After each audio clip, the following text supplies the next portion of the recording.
Hello friends, blouse ಕಟ್ಟಿಂಗಲ್ಲಿ ನೀವು ಬಿಗಿನರ್ಸಾ? Only ಅಲ್ಪ ಸ್ವಲ್ಪ ಹೊಲಿಯೋದಕ್ಕೆ ಮಾತ್ರ ಬರುತ್ತೆ, ಬಟ್ ಕಟ್ಟಿಂಗ್ ಬರಲ್ವಾ? ಆ ಥರ ಪ್ರಾಬ್ಲಮ್ ಇದೆಯಾ? ಕಟ್ಟಿಂಗ್ ಮಾಡಿದ್ರೂ ಕೂಡ ಸ್ಟಿಚಿಂಗ್ ಮಾಡಾದಮೇಲೆ ಶೋಲ್ಡರ್ ಡ್ರಾಪ್ ಆಗೋದು, ಆರ್ಮೇಲೆ ಹತ್ರ ರಿಂಕಲ್ಸ್ ಬರೋದು, ಆ ಥರ ಎಲ್ಲ ಪ್ರಾಬ್ಲಮ್ನ ಫೇಸ್ ಮಾಡ್ತಾಯಿದ್ದೀರಾ? ಕಸ್ಟಮರ್ ಬ್ಲೌಸ್ ತೊಗೊಳೋದಕ್ಕೆ ನಿಮಗೆ ಭಯ ಆಗ್ತಾ ಇದೆಯಾ?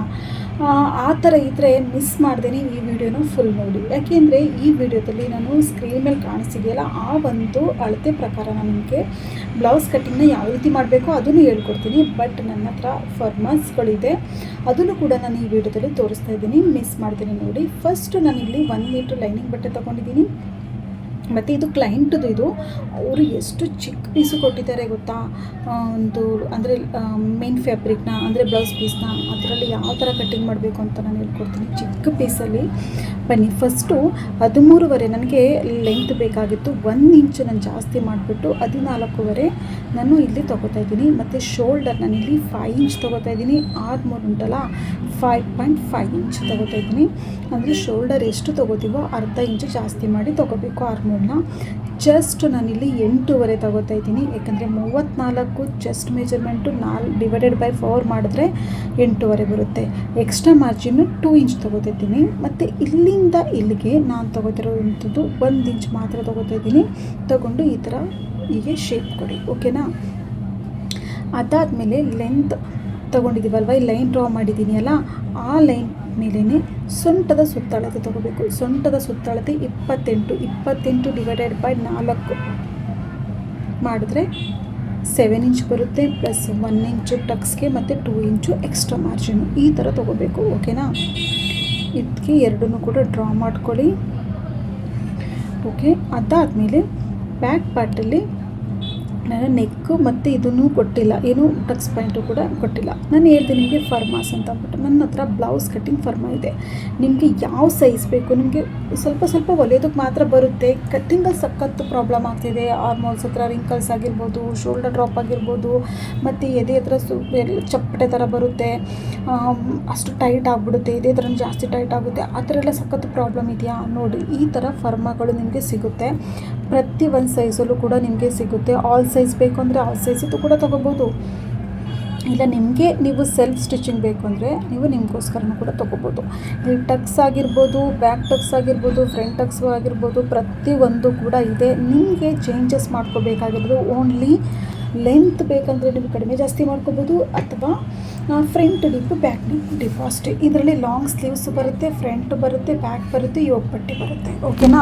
ಜೊತೆಗೆ ನಿಮಗೆ ಬುಕ್ಸು ಕೂಡ ಸಿಗುತ್ತೆ. ಇದನ್ನು ಯಾವ ರೀತಿ ಯೂಸ್ ಮಾಡಬೇಕು ಅನ್ನೋ ಪ್ರತಿಯೊಂದು ಡೀಟೇಲ್ಸು ಕೂಡ ನಾನು ಈ ಬುಕ್ಸಲ್ಲಿ ಕೊಟ್ಟಿದ್ದೀನಿ. ಈ ಬುಕ್ಸು ಕೂಡ ನಿಮಗೆ ಫ್ರೀಯಾಗಿ ಸಿಗುತ್ತೆ. ಇಷ್ಟೇ ಅಲ್ಲ, ಇದ್ರ ಜೊತೆಗೆ ನಿಮಗೆ 3 ವೀಡಿಯೋನೂ ಕೂಡ ಸಿಗುತ್ತೆ. ನಿಮಗೆ ಇದನ್ನು ಯಾವ ರೀತಿ ಬಟ್ಟೆ ಮೇಲೆ ಇಡಬೇಕು, ಈ ಪೀಸ್ನ ಯಾವ ರೀತಿ ಕಟ್ಟಿಂಗ್ ಮಾಡಬೇಕು, ನಿಮಗೆ ಏನಾದರೂ ಸ್ವಲ್ಪ ಜಾಸ್ತಿ ಟಿಪ್ ಬೇಕಾ, ಆ ಡಿಪ್ ಯಾವ ರೀತಿ ತೊಗೋಬೇಕು ಇದೆ ಇದರಲ್ಲಿ, ಮತ್ತು ಕಡಿಮೆ ಡಿಪ್ ಹೇಗೆ ತೊಗೋಬೇಕು, ಎಲ್ಲ ಫುಲ್ ಡೀಟೇಲ್ಸಾಗಿ ನಾನು ಕೊಡ್ತೀನಿ. ಇನ್ನು ಹೆಚ್ಚಿನ ವಿವರಣೆ ಏನಾರು ಬೇಕು ಅಂತಂದರೆ ಸ್ಕ್ರೀನ್ ಮೇಲೆ ಕಾಣಿಸ್ತಿದೆಯಲ್ಲ, ಆ ನಂಬರ್ಗೆ ಮೆಸೇಜ್ ಮಾಡಿ ನೀವು ತಿಳ್ಕೊಬೋದು, ಓಕೆನಾ? ಬನ್ನಿ ವಿಡಿಯೋನ ಕಂಟಿನ್ಯೂ ಮಾಡೋಣ. ಇಲ್ಲಿಂದ ನಾನಿಲ್ಲಿ 3 ಇಂಚ್ ತೊಗೊಂಡೆ. ಅದಾದಮೇಲೆ ಲೆಂತ್ ಅಂದರೆ ಬ್ಯಾಕ್ ಡೀಪ್ ಲೆಂತ್ ನಾನಿಲ್ಲಿ 10.5 ಇಂಚ್ ತೊಗೋತಾ ಇದ್ದೀನಿ. ಮತ್ತು ಇಲ್ಲಿಂದ ಇಲ್ಲಿಗೆ 3 ಇಂಚ್ ತೊಗೋತಾ ಇದ್ದೀನಿ. ತೊಗೊಂಡು ಈ ಥರ ಒಂದು ಬಾಕ್ಸ್ ಆಗಿ ಲೈನ ಡ್ರಾ ಮಾಡ್ಕೋಬೇಕು, ಓಕೆ? ಇಷ್ಟ ಆದಮೇಲೆ ಒಂದು ಶೇಪ್ ಕೊಡಿ, ನಿಮಗೆ ಯಾವ ಶೇಪ್ ಬೇಕೋ ಆ ಶೇಪ್ ಕೊಡಿ, ಓಕೆನಾ? ಇವಾಗ ಬ್ಯಾಕ್ ಟಕ್ಸ್ ಇಲ್ಲಿಂದ ಇಲ್ಲಿಗೆ 4 ಇಂಚ್ ತೊಗೊಳ್ಳಿ, ಮೇಲ್ಗಡೆಗೆ 3.5 ಅಥವಾ 4 ಇಂಚ್ ತೊಗೊಳ್ಳಿ, ಓಕೆ? ಇಷ್ಟಾದಮೇಲೆ ನೀವು ಕಟ್ಟಿಂಗ್ ಮಾಡ್ಕೋಬೇಕು, ಓಕೆನಾ ಫ್ರೆಂಡ್ಸ್? ಮತ್ತು ಇನ್ನೊಂದು ಹೇಳ್ತೀನಿ, ಇದಕ್ಕೆ ಡಿಸೈನು ನಾನು ಇಲ್ಲಿ ನಾರ್ಮಲ್ ರೌಂಡ್ ಶೇಪ್ ಕೊಟ್ಟಿದ್ದೀನಿ. ನೀವು ಬೇರೆ ಡಿಸೈನ್ ಬೇಕು, ನನಗೆ ಡಿಸೈನ್ ಶೇಪ್ ಕೊಡೋಕ್ಕೆ ಬರೋಲ್ಲ ನಿಮಗೆ, ಆದ್ರೂ ಕೂಡ ಶೇಪ್ ಅಂದರೆ ಬ್ಯಾಕ್ ನೆಕ್ ಡಿಸೈನ್ಸು ಕೂಡ ನಾನು ಪೇಪರ್ ಕಟ್ಟಿಂಗ್ ಮುಖಾಂತರ ಕೊಡ್ತಾಯಿದ್ದೀನಿ. ಅದು ಬೇಕಂದರೆ ನೀವು ಆರ್ಡ್ರ್ ಮಾಡ್ಕೋಬೋದು. ಅದು ಯಾವ ಥರ ಇರುತ್ತೆ, ಯಾವ ಥರ ಕಟ್ಟಿಂಗ್ ಮಾಡಬೇಕು ಅದನ್ನು ಪೇಪರಲ್ಲಿ, ಅದನ್ನು ನೀವು ಫುಲ್ 1 ಟೈಮ್ ತೊಗೊಂಡ್ರೆ ಲೈಫ್ ಟೈಮ್ ಯೂಸ್ ಆಗುತ್ತೆ. ಪೇಪರ್ ಕಟ್ಟಿಂಗ್ ಆಗಿರ್ಬೋದು, ಬ್ಯಾಕ್ ನೆಕ್ ಡಿಸೈನ್ಸ್ ಆಗಿರ್ಬೋದು, ಲೈಫ್ ಟೈಮ್ ಯೂಸ್ ಆಗುತ್ತೆ. ಅದು ಯಾವ ಥರ ಯೂಸ್ ಮಾಡ್ಕೋಬೇಕು ಅದನ್ನು ನಾನು ನೆಕ್ಸ್ಟ್ ವೀಡಿಯೋದಲ್ಲಿ ಹೇಳ್ತೀನಿ. ಯಾವ ಥರ ಡಿಸೈನ್ಸ್ ಇದೆ ಅದನ್ನು ಕೂಡ ನಾನು ನಿಮಗೆ ನೆಕ್ಸ್ಟ್ ವೀಡಿಯೋದಲ್ಲಿ ಹೇಳ್ತೀನಿ. ಬನ್ನಿ, ಇವಾಗ ಬ್ಯಾಕ್ ಪಾರ್ಟ್ ಕಟ್ಟಿಂಗ್ ಆಯಿತು. ಇವಾಗ ಫ್ರಂಟ್ ಪಾರ್ಟಲ್ಲಿ ಈ ಥರ ತೊಗೊಂಡಿದ್ದೀನಿ. ನನ್ನ ಕಡೆ ಸೈಡು ಓಪನ್ ಪಾರ್ಟ್ ಇದೆ, ಓಕೆನಾ?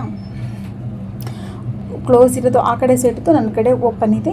ನೋಡಿ ಇದು ಓಪನ್ ಇದೆ ಈಗ ನನ್ನ ಕಡೆ ಈ ಥರ ಪೀಸ್ ಇಟ್ಕೋಬೇಕು. ಇಟ್ಕೊಂಡು ಎಕ್ಸಾಕ್ಟ್ಲಿ ಬ್ಯಾಕ್ ಪಾರ್ಟ್ ಯಾವ ರೀತಿ ಇದೆಯೋ ಆ ಥರ ಮಾರ್ಕಿಂಗ್ ಮಾಡ್ಕೋಬೇಕು. ಓಕೆನಾ?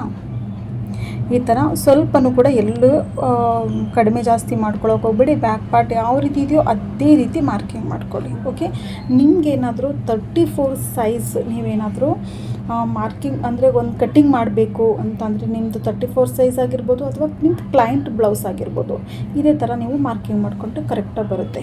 ಕೆಳಗಡೆ ಸೈಡು ನಾನೀಗ 1 ಇಂಚು ಜಾಸ್ತಿ ತೊಗೊಂಡೆ. ಈಗ ಸ್ಕೇಲಿಂದ ಡ್ರಾ ಮಾಡ್ಕೊಳ್ಳಿ. ಬ್ಯಾಕ್ ಪಾರ್ಟಿಂದ 1 ಇಂಚು ಜಾಸ್ತಿ ನಾನು ಕೆಳಗಡೆ ಸೈಡು ಉದ್ದನ್ನು ತೊಗೊಂಡಿದ್ದೀನಿ. ಓಕೆ, ಹಾಂ, ಎಕ್ಸಾಕ್ಟ್ಲಿ ನಾನು ಎಲ್ಲೂ ಚೇಂಜಸ್ ಮಾಡಿಲ್ಲ. ಓನ್ಲಿ ಕೆಳಗಡೆ ಮಾತ್ರ 1 ಇಂಚ್ ಜಾಸ್ತಿ ತೊಗೊಂಡಿದ್ದೀನಿ.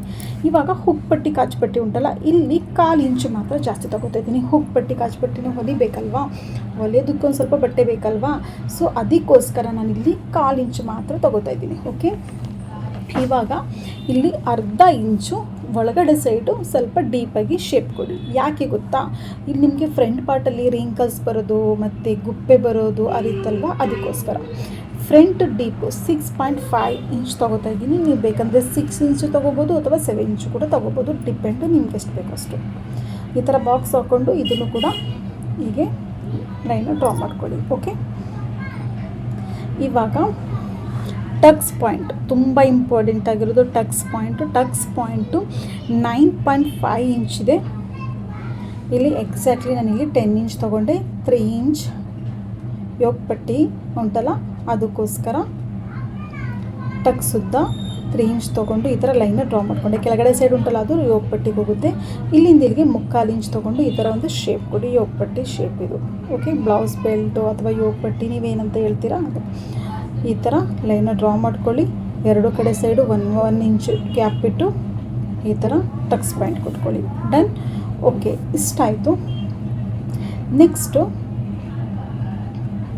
ಈ ಪಾಯಿಂಟ್ ಉಂಟಲ್ಲ, ಈ ಪಾಯಿಂಟಿಂದ ನೀವು ಎದೆ ಸೊಂಟದ ಸುತ್ತಳತೆ 4ನೇ ಭಾಗ ಎಷ್ಟು ಬರುತ್ತೆ, 28ರ 4ನೇ ಭಾಗ ಬರುತ್ತೆ, 7 ಇಂಚು. ಇಲ್ಲಿಂದ ಇಲ್ಲಿಗೆ 7 ಇಂಚು ಮಾರ್ಕಿಂಗ್ ಮಾಡಿಕೊಂಡು ಈ ಥರ ಲೈನ ಡ್ರಾ ಮಾಡ್ಕೊಳ್ಳಿ. ಎಕ್ಸ್ಟ್ರಾ ಹೋಗುತ್ತೆ. ಆವಾಗ ಮೇಲ್ಗಡೆಗೆ ಈ ಥರ ಲೈನ ಡ್ರಾ ಮಾಡ್ಕೊಳ್ಳಿ. ಮೇಲ್ಗಡೆ ಸೈಡು ನಾನು ಇಲ್ಲಿ 1/2 ಇಂಚ್ ಬಿಟ್ಟಿದ್ದೀನಿ. ಕೆಳಗಡೆ ಸೈಡು ಸೊಂಟದ ಸುತ್ತಳತೆ 4ನೇ ಭಾಗ ತೊಗೊಂಡಿದ್ದೀನಿ. ಓಕೆ, ಎರಡು ಕಡೆ ಸೈಡು 1.5 ಇಂಚು ಗ್ಯಾಪ್ ಕೊಟ್ಬಿಟ್ಟು ಇದು ಈ ಟಕ್ಸ್ಗೆ ಮತ್ತು ಈ ಇನ್ನೊಂದು ಪಾಯಿಂಟ್ ಉಂಟಲ್ಲ, ಇಂದ ಮೇಲ್ಗಡೆಗೆ 2 ಇಂಚು ಮಾರ್ಕಿಂಗ್ ಮಾಡಿಬಿಟ್ಟು ಈ ಪಾಯಿಂಟ್ಗೆ ಜಾಯಿಂಟ್ ಮಾಡಿ. ಡನ್. ಎಷ್ಟು ಕಂಪ್ಲೀಟ್ ಆಯಿತು. ಇವಾಗ ಇಲ್ಲಿ ಈ ಥರ ಇಟ್ಕೊಂಡು ಇಲ್ಲಿಂದ ಇಲ್ಲಿಗೆ 2 ಇಂಚು ಅಥವಾ 2.5 ಇಂಚ್ ತೊಗೊಳ್ಳಿ. 2 ಇಂಚು ಓಕೆ, 2.5 ಇಂಚ್ ಇದ್ರೂ ಕೂಡ ಓಕೆ. ಈ ಥರ ಮಾರ್ಕಿಂಗ್ ಮಾಡಿಕೊಂಡು ಇದನ್ನು ಹೀಗೆ ಶೇಪ್ ಕೊಟ್ಕೊಳ್ಳಿ. ಪರ್ಫೆಕ್ಟಾಗಿ ಬರುತ್ತೆ. ಎಲ್ಲೂ ಕೂಡ ಕಡಿಮೆ ಜಾಸ್ತಿ ಬರೋಲ್ಲ, ರಿಂಕಲ್ಸ್ ಬರೋಲ್ಲ, ಆರ್ಮೋಲ್ ಹತ್ರನೂ ಕೂಡ ರಿಂಕಲ್ಸ್ ಬರೋಲ್ಲ, ಮತ್ತು ಆರ್ಮೋಲ್ ಹತ್ರ ಗುಪ್ಪೆನೂ ಕೂಡ ಬರೋಲ್ಲ, ಶೋಲ್ಡರ್ ಡ್ರಾಪು ಕೂಡ ಬರೋಲ್ಲ. ಪರ್ಫೆಕ್ಟಾಗಿ ಬರುತ್ತೆ ಈ ಒಂದು ಮೆಥಡ್ನ ನೀವು ಫಾಲೋ ಮಾಡಿದ್ರೆ. ಓಕೆ, ಇವಾಗ ಕಟ್ಟಿಂಗ್ ಮಾಡ್ಕೋಬೇಕು. ನಿಮ್ಗೆ ಏನಾದರೂ ಡೌಟ್ ಇತ್ತು ಅಂದರೆ ಕಮೆಂಟ್ ಸೆಕ್ಷನಲ್ಲಿ ನನಗೆ ಕಮೆಂಟ್ ಮಾಡಿ. ನಾನು ನಿಮಗೆ ಖಂಡಿತ ರಿಪ್ಲೈ ಮಾಡ್ತೀನಿ. ರಿಪ್ಲೈ ಮಾಡೋದೊಂದು ಸ್ವಲ್ಪ ಲೇಟ್ ಆದ್ರೂ ಕೂಡ 100% ನಾನು ನಿಮಗೆ ರಿಪ್ಲೈ ಮಾಡೇ ಮಾಡ್ತೀನಿ. ಓಕೆ, ಇವಾಗ ಈ ಥರ ಕಟ್ಟಿಂಗ್ ಮಾಡ್ಕೊಳ್ಳಿ ನೀಟಾಗಿ.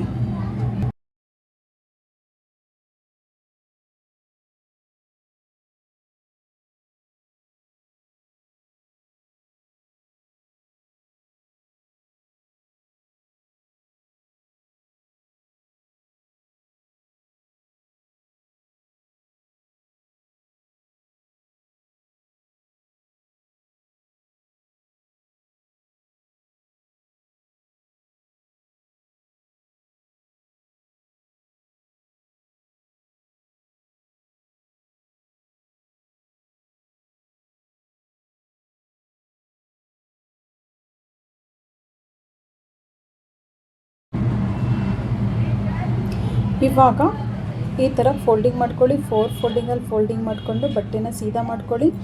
ಲೆಂತು ನಾನು ಇಲ್ಲಿ ತೊಗೋತಾ ಇದ್ದೀನಿ. ಸ್ಲೀವ್ ಇದನ್ನು ಎದೆ ಸುತ್ತಳತೆ 4ನೇ ಭಾಗ 8.5 ತೊಗೋಬೇಕು. ಮತ್ತು ಉದ್ದ ಇಲ್ಲಿ ಸ್ಲೀವ್ಸ್ ಉದ್ದ 10 ಬೇಕು. ನಾನು ಇಲ್ಲಿ 11 ಇಂಚ್ ತೊಗೋತಾ ಇದ್ದೀನಿ, ಯಾಕಂದರೆ 1 ಇಂಚು ಸ್ಟಿಚಿಂಗ್ ಹೋಗುತ್ತೆ. ಮತ್ತು 3.25 ಇಂಚು ಡೌನಿಂಗ್ ತೊಗೋತಾ ಇದ್ದೀನಿ. ಈ ಥರ ಒಂದು ಲೈನ ಡ್ರಾಯಿಂಗ್ ಮಾಡಿಕೊಂಡು 2 ಇಂಚು ನಾನು ಇಲ್ಲಿ ಯಾಕಂದರೆ ಎಕ್ಸ್ಟ್ರಾ ಮಾರ್ಜಿನು ನಾವು 2 ಇಂಚು ತೊಗೊಂಡಿದ್ದೀವಲ್ವ, ಆ ಸ್ಲೀವ್ಸಲ್ಲೂ ಕೂಡ ನೀವು 2 ಇಂಚೇ ತೊಗೋಬೇಕು. ಒಳಗಡೆ ಸೈಡ್ಗೆ ನಾನು 2 ಇಂಚು ಮಾರ್ಕಿಂಗ್ ಮಾಡಿಕೊಂಡು ನಾನು ಇವಾಗ ಏನು ಮಾಡ್ತೀನಿ, ಇದನ್ನು ಶೇಪ್ ಕೊಡ್ಕೋಬೇಕು. ಶೇಪ್ ಕೊಡೋಕ್ಕಿಂತ ಮುಂಚೆ ಸ್ಲೀವ್ಸ್ ರೌಂಡು 5 ಇಂಚು +2 ಇಂಚ್ ಎಕ್ಸ್ಟ್ರಾ ಮಾರ್ಜಿನು. ಈ ಥರ ಇಟ್ಬಿಟ್ಟು ಈ ಥರ ಒಂದು ಶೇಪ್ ಕೊಡಿ. ಓಕೆ, ಈ ಥರ ಶೇಪ್ ಕೊಟ್ಟಾದಮೇಲೆ ಇಲ್ಲಿ ಸ್ಲೀವ್ಸ್ ಶೇಪ್ ಕೊಡಬೇಕಾಗುತ್ತೆ. ಈ ಥರ ಸ್ಲೀವ್ಸ್ಗೆ ಶೇಪ್ ಕೊಟ್ಬಿಟ್ಟು ಈ ಥರ ಕಟ್ಟಿಂಗ್ ಮಾಡ್ಕೋಬೇಕು. ಡನ್.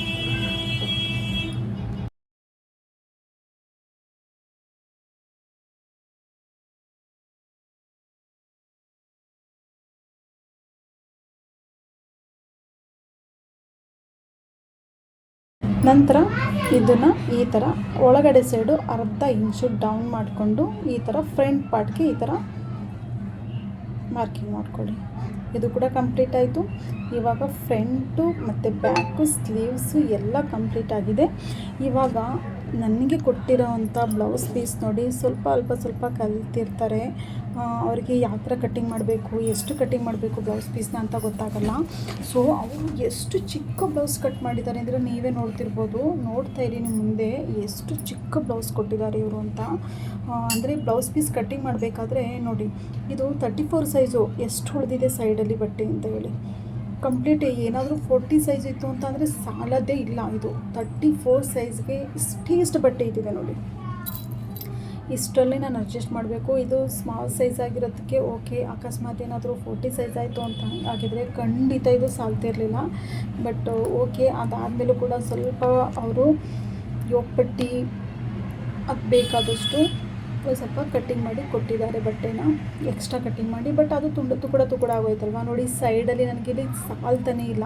ಅದನ್ನು ಸ್ಟಿಚಿಂಗ್ ಮಾಡಬೇಕಾದ್ರೆ ನಾನೇನು ಮಾಡಬೇಕು, ಬಟ್ಟೆನ ಜಾಯಿಂಟ್ ಮಾಡ್ಕೋಬೇಕಾಗುತ್ತೆ. ಅದೇನಿಲ್ಲ ಅಂದರೆ ಎಕ್ಸ್ಟ್ರಾ ಬಟ್ಟೆ ಇರುತ್ತಲ್ವ, ಅಂದರೆ ಅಲ್ಟ್ರೇಷನ್ ಒಳಗಡೆ ಕೊಟ್ಟೋಗ್ಬಿಡುತ್ತೆ. ಇಲ್ಲಿ ನೋಡಿ ಸ್ಲೀವ್ಸು ಹೆಂಗೆ ಕಟ್ ಮಾಡೋದು ಅಂತಲೇ ಗೊತ್ತಾಗ್ತಿಲ್ಲ ನೋಡಿ.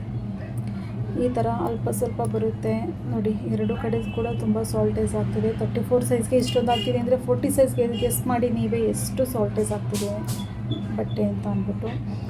ಕಟ್ಟಿಂಗ್ ಮಾಡಿಕೊಂಡು ಈ ಥರ ಕಸ್ಟಮರ್ ಇರ್ತಾರೆ, ಕೊಡಬೇಕಾದ್ರೆ ಜೋಪಾನಾಗಿ ತೊಗೊಳ್ಳಿ. ಯಾಕಂದರೆ ಕೆಲವ್ರು ಗೊತ್ತಾಗಲ್ಲ, ತೊಗೊಬಿಡ್ತಾರೆ, ಬಟ್ಟೆ ಸಾಲಲ್ಲ. ಅವಾಗ ತುಂಬ ಪ್ರಾಬ್ಲಮ್ ಫೇಸ್ ಮಾಡಬೇಕಾಗುತ್ತೆ ನೀವು. ಬಟ್ ಇದನ್ನು ನಾನು ಅವ್ರಿಗೆ ಹೇಳಿದೆ, ಇದು ತುಂಬ ಸಾಲಲ್ಲ, ಎಲ್ಲರೂ ಜಾಯಿಂಟ್ ಮಾಡಬೇಕು ಅಂತ ಹೇಳ್ಬಿಟ್ಟು ತೊಗೊಂಡೆ. ಬಟ್ ಇದು 34 ಸೈಜ್ ಇರೋದ್ರಿಂದ ಅಷ್ಟು ಜಾಯಿಂಟ್ ಬರೋಲ್ಲ. ಓನ್ಲಿ ಸ್ಲೀವ್ಸಲ್ಲಿ ಮತ್ತು ಸ್ಲೀವ್ಸು ಮತ್ತು ಫ್ರಂಟ್ ಪಾರ್ಟು ಸೈಡ್ ಫಿಟ್ಟಿಂಗಲ್ಲಿ ಮಾತ್ರ ಒಂದು ಸ್ವಲ್ಪ ಜಾಯಿಂಟ್ ಬರುತ್ತೆ ಅಷ್ಟೇ. ಓಕೆ, ಬಟ್ ಏನಾದರೂ ನೋಡಿ, ಇಲ್ಲಿ ನನಗೆ ನಾನು ತೋರಿಸ್ತೀನಿ ನೋಡಿ. ಇಷ್ಟು ಬಟ್ಟೆ ಕೊಟ್ಟಿದ್ದಾರೆ ಎಕ್ಸ್ಟ್ರಾ ಅಷ್ಟೇ. ಓಕೆ, ಸ್ಟಿಚಿಂಗ್ ವಿಡಿಯೋ ಅಪ್ಲೋಡ್ ಮಾಡ್ತೀನಿ, ಮಿಸ್ ಮಾಡಿದೆ ನೋಡಿ. Thank you so much.